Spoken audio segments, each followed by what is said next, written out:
También aquí cabe mencionar que a nivel del manubrio external, acá hay una escotadura supraesternal. En esta escotadura supraesternal, la aponeurosis forma una pared anterior, la superficie de una pared posterior. ¿Ok?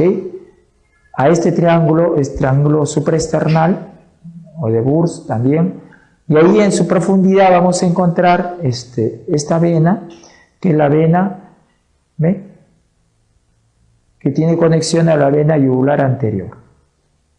¿Ok? Con respecto a la vaina carotidia viene a ser una extensión de la fascia cervical media. ¿Ok? Es una vaina bastante resistente que protege a la vena yugular interna, a la carótida primitiva. Y dentro, incluido, ¿qué cosa? Al nervio vago, al 10º par. ¿Ok?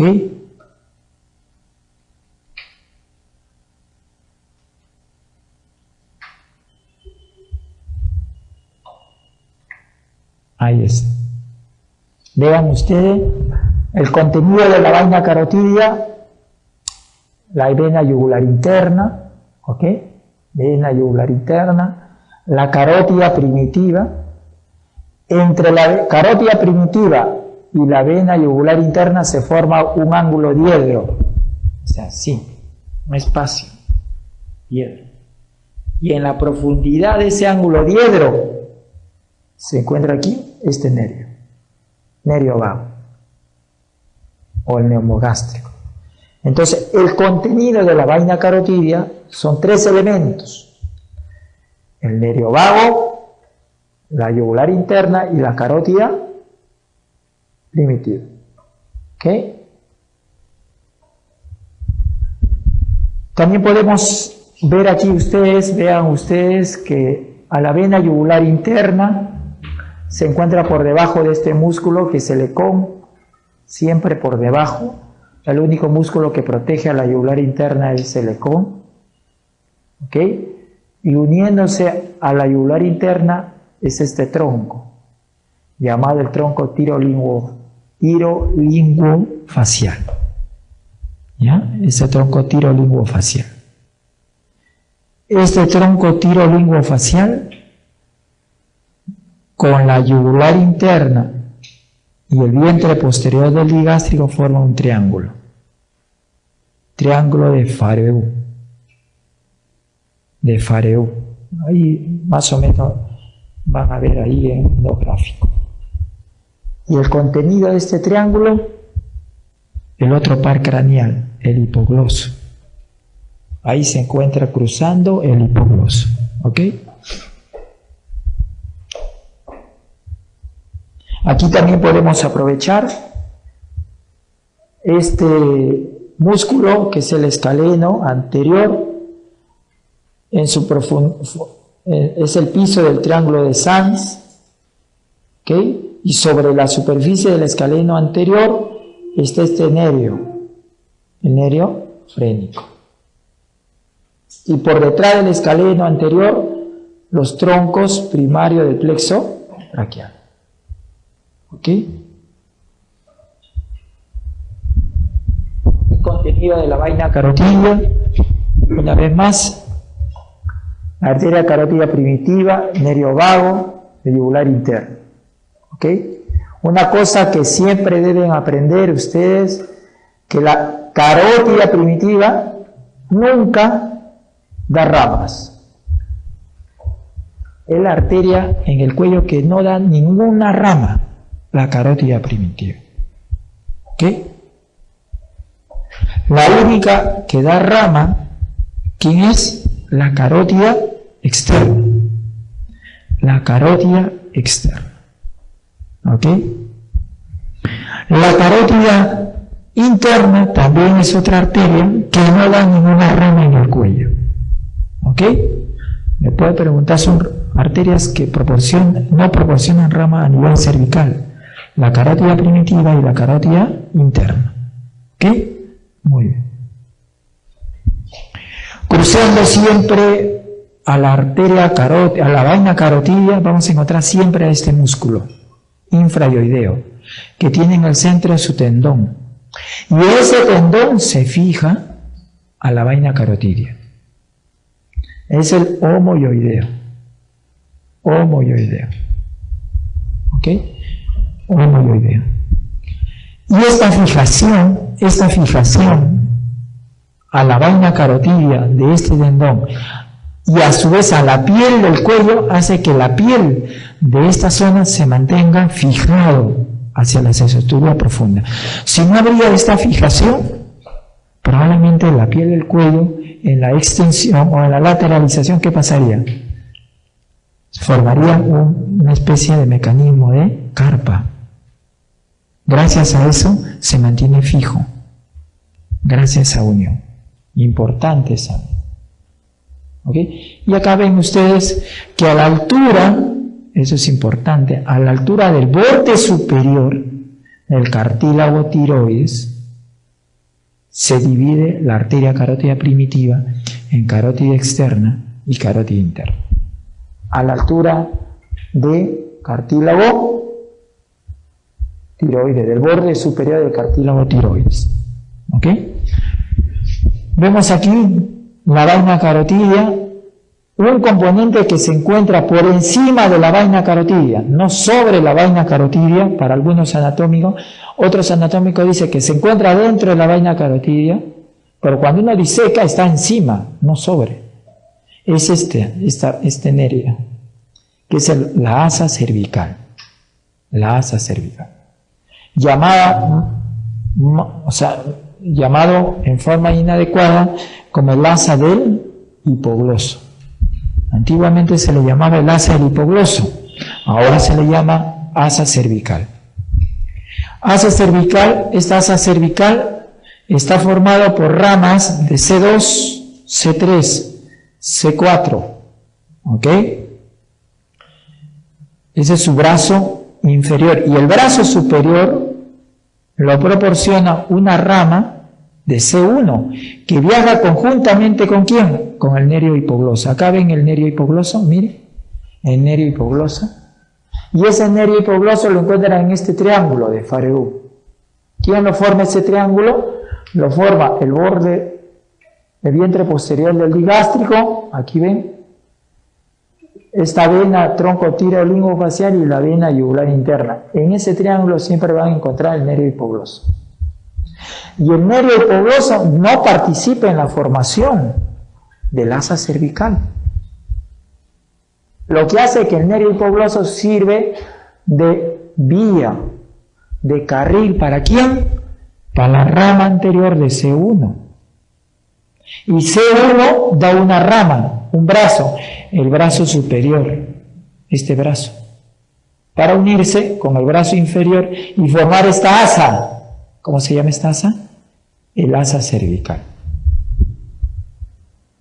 Y esta asa cervical, formado por fibras motoras.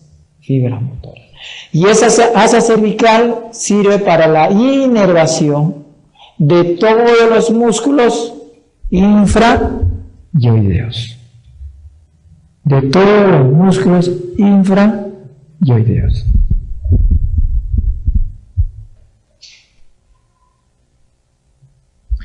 A excepción de un músculo. De todos los músculos infrayoideos, a excepción de un músculo. ¿Cuál es? El tiroyoideo. El tiroyoideo.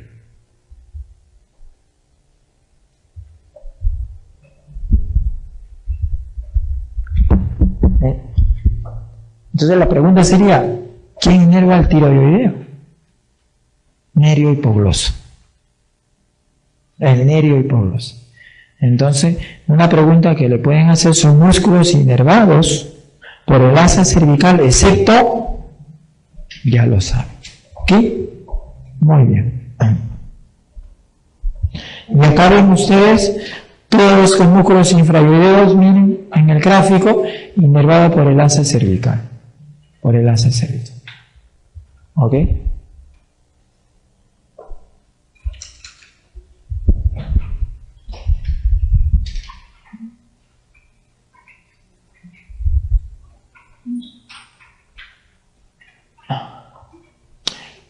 Existe la lámina prevertebral. La lámina prevertebral es la hoja profunda de la aponeurosis cervical media. ¿Ya? Esta lámina prevertebral o de la aponeurosis cervical profunda, se va a encargar de envolver los músculos prevertebrales. Vean aquí, miren. Esta es la aponeurosis cervical profunda. ¿Ve? Envuelve a estos músculos prevertebrales. ¿Okay? Acá tenemos los músculos largos de la cabeza y del cuello. Tenemos músculos, el escaleno. ¿Ok? Aquí ven ustedes esta lámina.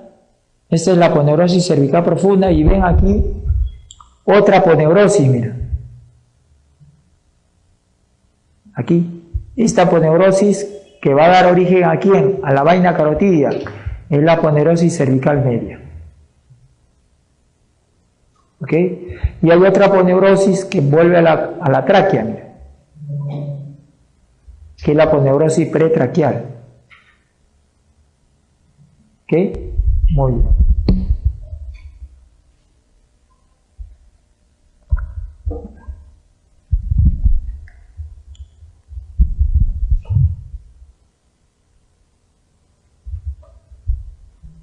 Ahí está.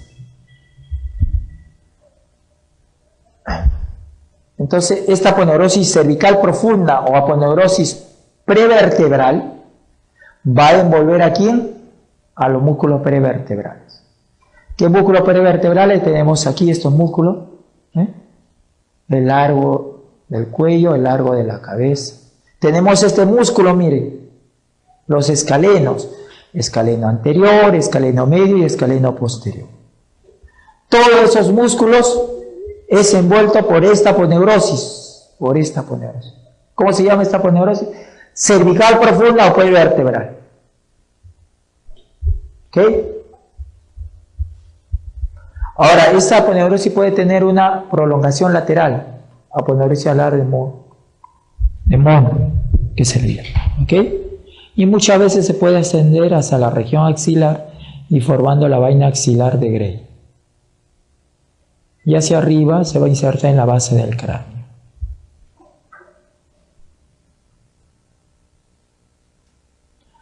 Ahora, esta aponeurosis hacia la base del cuello se va a continuar ¿con quién? Con el mediastino superior del tórax. ¿Ok? Y eso es importante porque si se presenta un absceso sobre la aponeurosis cervical, se puede extender hacia dónde el absceso cervical, hacia la región torácica, hacia el mediastino superior. ¿Ok? Por delante de la lámina vertebral está separada la faringe y la fascia bucofaringea, de cuya por un espacio retrofaríngeo, mientras que realmente se confunde con la vaina carotidia fascia. Entre la fascia prevertebral, esta es la fascia prevertebral, miren, fascia prevertebral. ¿Ok?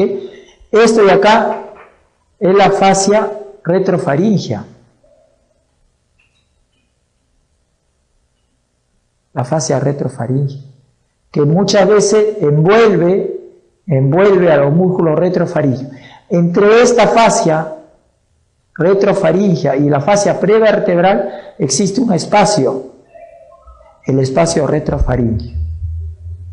Y este espacio retrofaríngeo se comunica lateralmente con la vaina carotidia. Y hacia abajo se puede comunicar con el mediastino superior. ¿Ok? Por eso esos abscesos del espacio retrofaríngeo pueden extenderse hacia la vaina carotidia y producir lesiones, y perforaciones a ese nivel.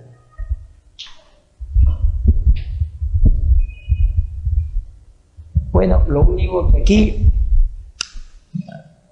hacerle incidir que sobre los músculos, sobre los serratos, ¿ya? Sobre los serratos anteriores vamos a encontrar nervios frénicos, ¿ya? esta rama de C3, C4, C5. Este es el serrato. Aquí está el serrato. ¿Ok? Sobre este serrato vamos a encontrar el nervio frénico. ¿Ok? Eso es en este gráfico. Y las ramas anteriores de C2, C3, C4 para formar el plexo cervical superficial. ¿Ok? Y aquí vemos esta cadena simpática cervical. Arriba tenemos este ganglio fusiforme, ¿ya? O cervical superior. Aquí tenemos un ganglio cervical medio que está por delante de la arteria vertebral. Y finalmente este ganglio, el cérvico-torácico, ganglio estrellado. ¿Ok? Muy bien. Para que vean que debajo de esa fascia prevertebral vamos a encontrar estructuras también bastante nobles. Y lo que les decía, que la fascia cervical media, con su hoja, con su lámina media o visceral, va a formar la cápsula, una cápsula falsa. ¿Okay? Una cápsula falsa. Y también tiene una hoja profunda que envuelve aquí a la tráquea, que es la lámina pretraqueal. ¿Ok? Y todo este espacio se llama el famoso espacio de Stiles. Vamos a ver.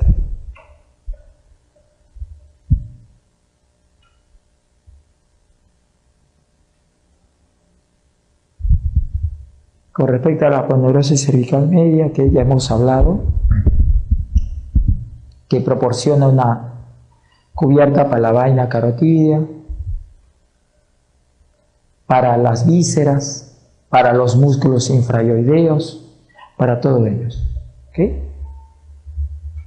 Estructuras nobles que están en el cuello.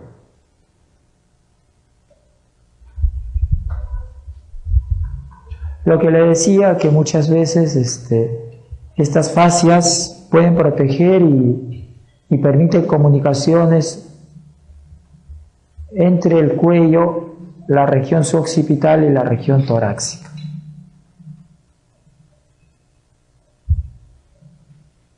¿Ok? Puede haber sangre, colecciones, por ejemplo, a nivel del espacio retrofaríngeo se puede extender hacia el mediastino, a nivel también de la zona pretraqueal se puede extender hacia la zona submentoniana. Entonces son espacios formados por las fascias, muchas veces cuyo contenido, que puede ser sangre, aire, pus, pueden extenderse y comunicarse entre ellos y se rompen estas aponeurosis. ¿Ven? Casos. Cuando ya las fascias son muy resistentes y no hay forma donde llevar el contenido patológico que se encuentra en el cuello, el organismo forma fístulas cutáneas. ¿Sí? La única manera, y perforando las aponeurosis para producir la secreción de la misma.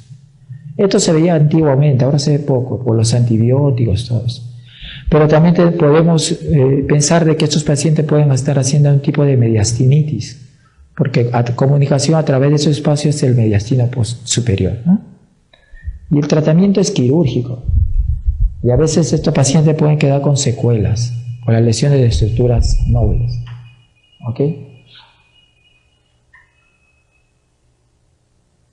Los abscesos retrofaringios, que antiguamente eran muy frecuentes, en ese espacio entre la aponeurosis retrofaringia y la fascia prevertebral, se pueden acumular ahí pulsos, sangre o aire y pues extenderse hacia la vaina carotidia. ¿Okay? Miren los grupos ganglionares profundos del cuello en relación a la vena yugular interna y a la yugular interna. Perdón, carótida interna.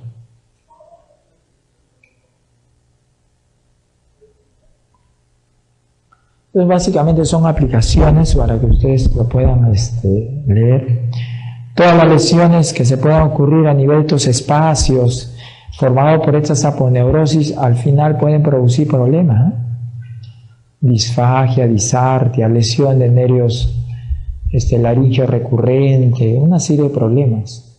¿sí? Por eso hay que evitar que estos pacientes lleguen a eso. Por un absceso amigdaliano pueden comprometerse, abscesos retrofaringeos, y muchas veces comprometer la vida del paciente. Muy bien. Vamos a preguntar esto: ¿qué es el espacio visceral de Stiles? ¿Cuál es su límite y cuál es su contenido? ¿Ok? Muy bien. ¿Y qué importancia tiene? Este es el espacio de Stiles. ¿Quiénes forman el espacio de Stiles? Lo van a formar la aponeurosis cervical media, así tácitamente. Tenemos tres aponeurosis cervicales, una superficial, una media y profunda. La media tiene 3 láminas, una superficial, media y profunda. ¿Ok? La aponeurosis cervical media es la que se encarga de formar el espacio de Stiles. ¿Cuáles son los límites de este espacio de Stiles? Esta es la fascia pretraquial. Ven aquí, la fascia pretraquial. Esta fascia pretraquial, ojo, esta fascia pretraquial es la hoja profunda de la lámina prevertebral. Perdón, de la aponeurosis cervical media. Aquí se encuentra la tráquea, ¿ok? Este sería la pared posterior del espacio de Stiles. Perdón, la pared anterior del espacio de Stiles. La fascia o lámina profunda de la aponeurosis cervical media. Y la pared posterior lo va a formar esta fascia prevertebral, que viene a ser la hoja profunda. ¿Ok? Y lateralmente el espacio de Stiles está formado por la vaina carotídea.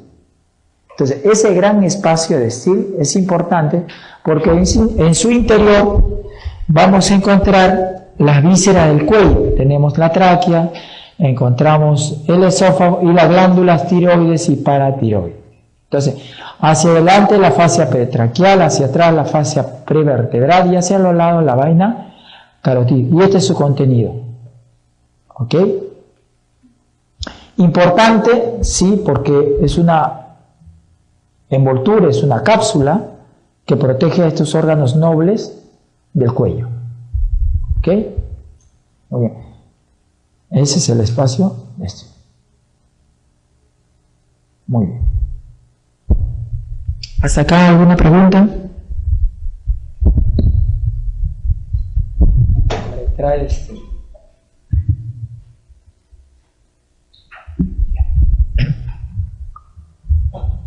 Músculo del cuello en forma rápida. El primer músculo, el esternocleidomastoideo. ¿Ok? ¿Ve? Examinar el esternocleidomastoideo, muy importante. Decir al paciente o rote la cabeza lateralmente para poder examinar al esternocleidomastoideo. Ahí está el esternocleidomastoideo. Origen, le decía, 2 porciones, clavicular y esternal. Entre esas dos un triángulo, el triángulo de Sanz, ¿ok? Y hacia arriba se va a insertar tanto en la apófisis mastoide como en la línea curva occipital superior. Por eso se le dice esternocleido occipito mastoideo, ¿ok? Otro músculo del cuello aquí, vamos a ver, están los escalenos, la escaleno anterior, medio y el escaleno posterior, ¿ok? Tenemos el homoioideo, ¿ok? Otro músculo del cuello, este es el esternocleidotiroideo, este es el esternotiroideo, ¿ok? Y hay este músculo que se va del tiroide al ioide, el tiroideo, ¿ok? Estos ya son músculos constrictores superiores de la faringe. Este músculo que ustedes están viendo es el músculo vientre posterior del digástrico, ¿ok? Vientre anterior del digástrico. El cuerpo del ioide, el asta posterior del ioide, ¿ok? Ahí está, ya hemos visto su inserción, el triángulo que forma. Ahí está.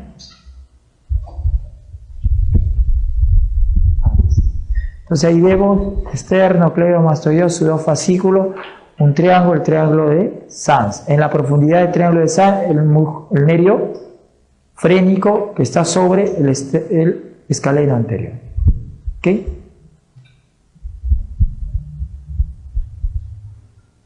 Inserción de lo que acabamos de ver. Y el ECON le dije que era importante porque divide al cuello un triángulo anterior y un triángulo posterior.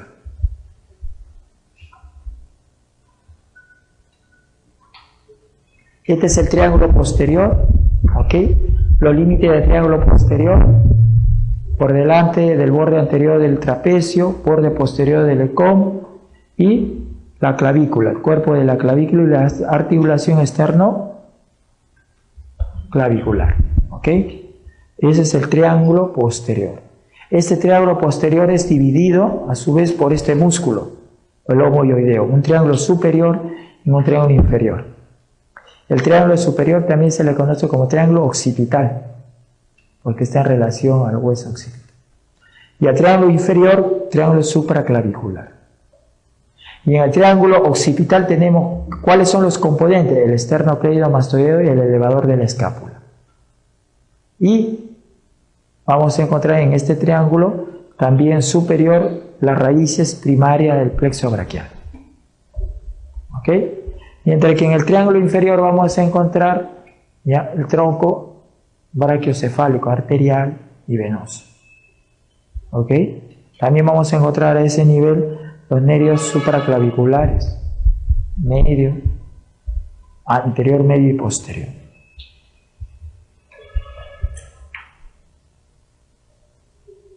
¿Ok?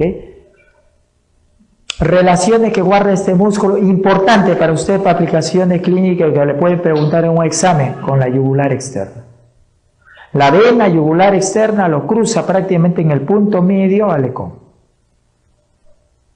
por su cara externa, la yugular externa. ¿Ok? Esta yugular externa, como ustedes saben, se va a originar de la unión de una vena, que vamos a ver más adelante, que es la retromandibular con la auricular posterior. Forma la yugular externa. Y la yugular externa cruza el ECON, ¿ok? Para desembocar en ¿dónde? ¿Dónde desemboca la yugular externa? En la vena subclavia. Ojo, en la vena subclavia, la yugular externa. Y por delante la yugular anterior. La yugular. Y la yugular anterior, ¿dónde desemboca? En la yugular interna. Mucho cuidado. La yugular externa en la subclavia. ¿Ok? Muy bien. También la relación del ECON es con el plexo cervical superficial, miren. Estas ramas. Este es los nervios sensitivos del cuello. ¿Quiénes forman los nervios sensitivos del cuello? El plexo cervical. Tenemos este nervio. Este es el transverso cervical. Tenemos estos nervios, miren, los supraclaviculares, anterior, medio y posterior, rama del plexo cervical. Tenemos también este nervio, mira, grueso, que acá ha sido cortado, ¿ve? Acá ha sido cortado, ¿eh? Que es el auricular, el gran auricular, o nervio auricular mayor. Es el nervio responsable de la sensibilidad de la oreja. ¿Ok? Hay que tener mucho cuidado cuando uno hace un abordaje para una vía central en la vena yugular externa. Los que van a estudiar medicina interna tienen que ser muy anatómicos. ¿Cómo ubicar la yugular externa? ¿Ok? Es ubicar el punto medio del esternocleidomastoideo. Ahí se va a encontrar la yugular externa. ¿Ok? ¿Y cómo dirigen su aguja para ubicar la dirección de la vena yugular externa? Acá el trapecio forma un ángulo con la clavícula. La clavícula en su porción acromial, en su borde posterior, se inserta el trapecio. Ahí hay un ángulo, trapecio external, perdón, clavicular. Ustedes trazan del punto medio con dirección a ese ángulo. Ese es el trayecto que deben dirigir la aguja de su abordaje de vía central. Probablemente estén dirigiendo sobre la vena yugular externa. ¿Ok?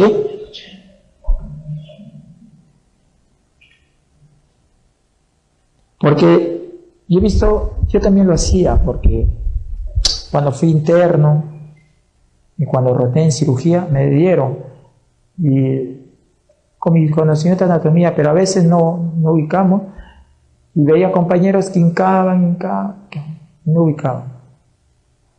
Entonces pueden lesionar a este plexo cervical y producir hipoestesia. Lesionan el nervio. A ver, si fuera una mujer y usted le pregunta si a la mujer le gustaría tener un cuello sin sensibilidad. A ver cuál es la repercusión. Es catastrófico.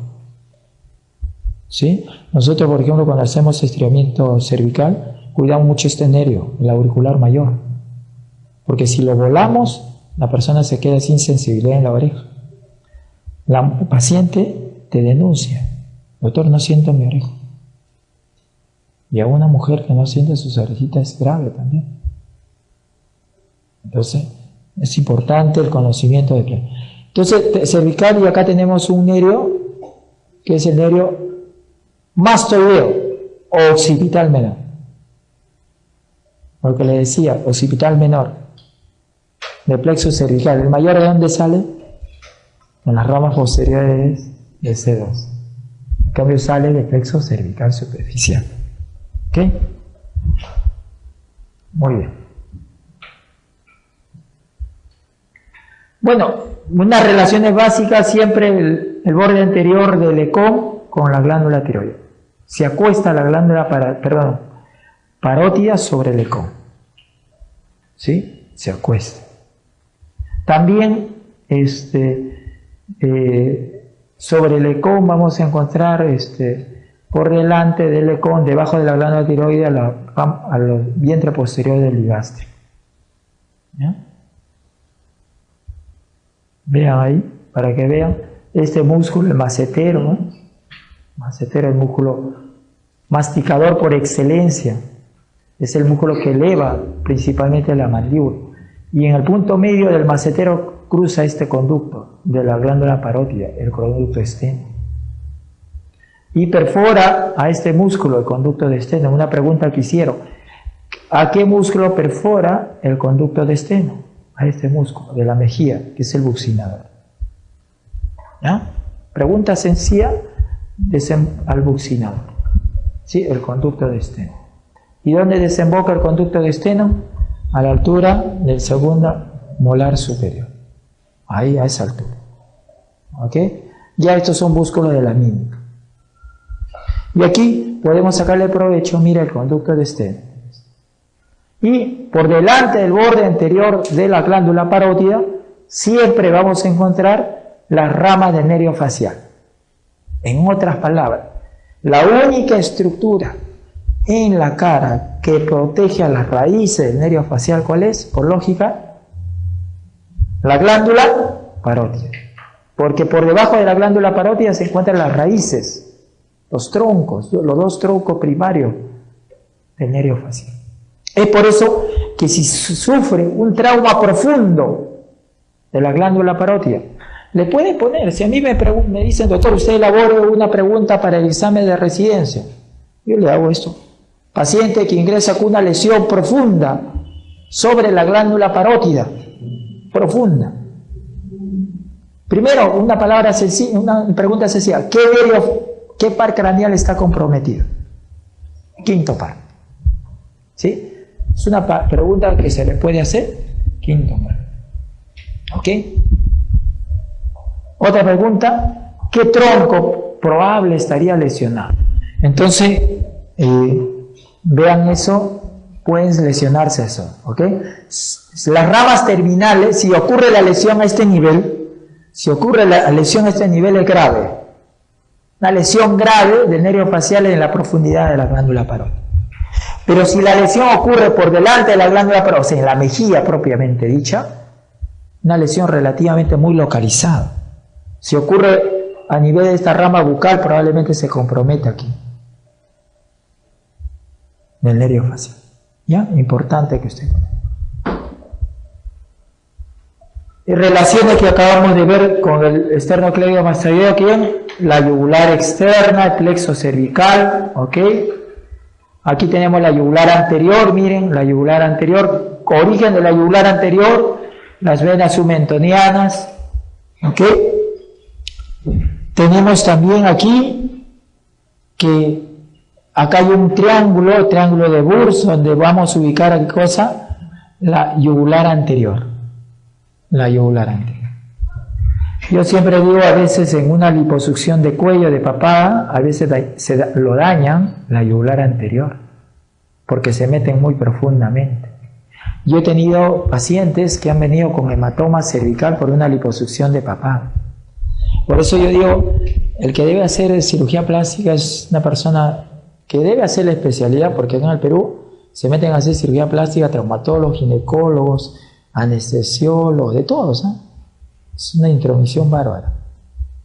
Entonces, no es meter una cánula y aspirar, es un conocimiento muy detallado de la anatomía. Entonces, estos pacientes vienen con su hematoma, hay que drenar, después la repercusión, como la piel es delgada, se lesiona el platisma, se contrae una serie de problemas. Entonces, cuando lo van a reclamar, no lo ubican al otro mes. Sí, eso es lo que ocurre, no tienen dónde reclamar. Entonces, y peor si no están ni registrados como especialistas, ¿no? Entonces, eso es importante. Okay. Una de las aplicaciones es que los que van a ser cardiólogos invasivos, ahora cardiólogos invasivos, hay anestesiólogos, anestesiología cardíaca, lo mismo médicos internistas, este es el abordaje de la yugular interna, para poner catéteres centrales, medir cavidad cardíaca derecha, o sea, esas cosas que para ellos son muy importantes. Entonces, para que ustedes sepan ubicar muy bien la yugular interna que tiene debajo del esternocleidomastoideo. Vamos a ver acá. Miren, la yugular interna debajo del esternocleidomastoideo. Y el abordaje de la yugular externa es por delante del borde anterior del esternocleidomastoideo. Tiene que hacer una punción profunda para llegar.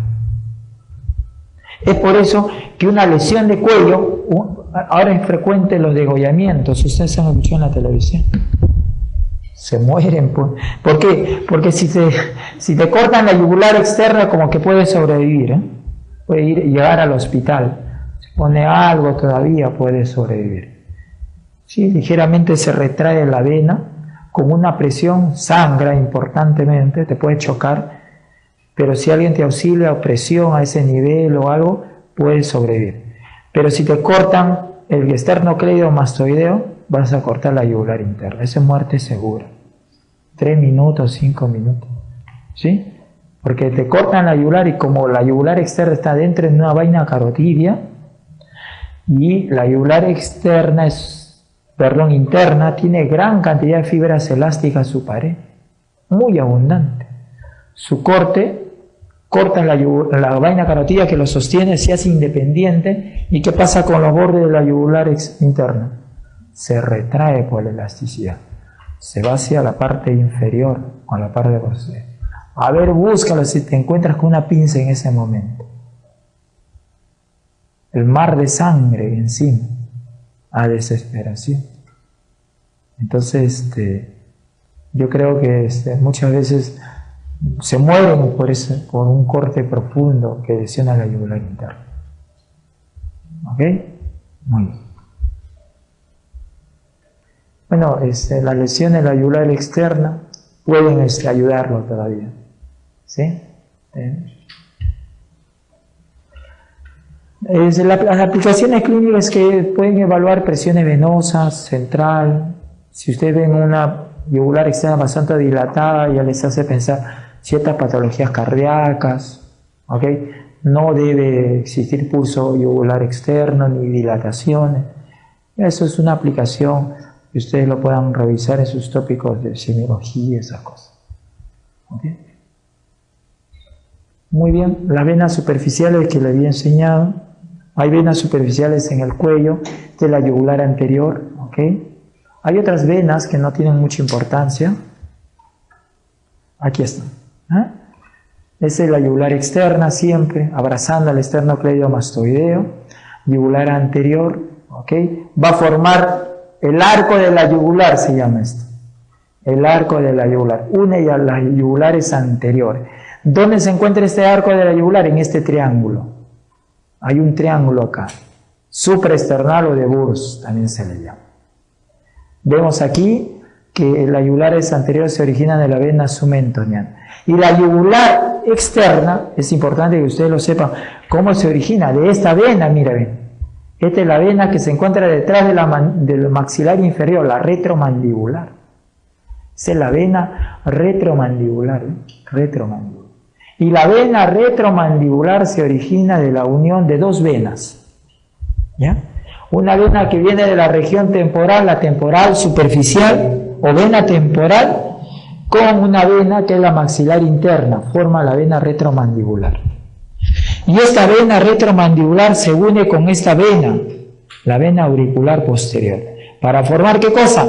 La yugular externa. ¿Ok? La yugular externa.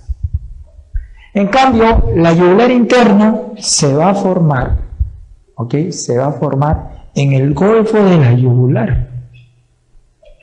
En el golfo de la yugular. En la profundidad del golfo de la yugular. ¿Y cómo se forma la yugular interna? De la unión de un seno, el seno sigmoide. Escuchen, ¿no?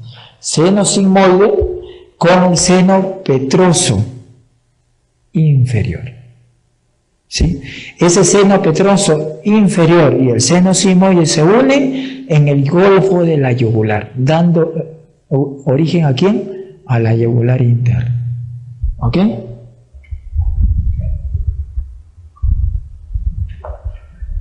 Entonces ahí están las venas del cuello, las venas del cuello. Y les dije que este tronco es el tronco tirolinguofacial, ¿sí? Tronco tirolinguofacial.